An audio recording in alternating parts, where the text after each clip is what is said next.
పశ్చిమ గోదావరి జిల్లా ఎన్నికల కౌంటింగ్ కు సర్వం సిద్ధమైంది. ఇక పటిష్ట పద్ధతుల నడుమ భీమవరంలోని ఎస్ఆర్కేఆర్ ఇంజనీరింగ్ కాలేజ్లో స్ట్రాంగ్ రూమ్లను ఏర్పాటు చేశారు. ఈ నెల 4వ తేదీన కాలేజీలలో జరిగే కౌంటింగ్ కేంద్రాల ఏర్పాట్లను పరిశీలించిన జిల్లా కలెక్టర్ సుమిత్ కుమార్ సంబంధిత అధికారులతో సమీక్ష నిర్వహించి కౌంటింగ్ కు హాజరయ్యేవారు ఎన్నికల నియమావళిని ఖచ్చితంగా పాటించాలని సూచించారు.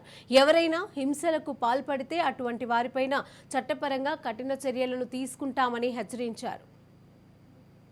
నుంచి జిల్లా administration everyone is working hard so that counting సంబంధించి అరేంజ్మెంట్స్ అన్ని పూర్తి చేయాలి. As per election commission of India guide lines పరంగా పూర్తిగా చేయాలి. కౌంటింగ్ కరెక్ట్ గా జరగాలి. అండ్ ఏమైనా పొలిటికల్ పార్టీ రిప్రజెంటేటివ్ వస్తే, కంటెస్టెడ్ క్యాండిడేట్ వస్తే, ఏజెంట్స్ వస్తే వాళ్ళ కోసం ఫెసిలిటీస్ కూడా క్రియేట్ చేయాలి. సో దట్ అందరి కోసం ఒక కన్వీనియంట్ అట్మాస్ఫియర్ కూడా ఉంటుంది. సో ఈ బేసిక్లీ అన్ని అంశం చూసిన తర్వాత విష్ణు కాలేజ్ లో 4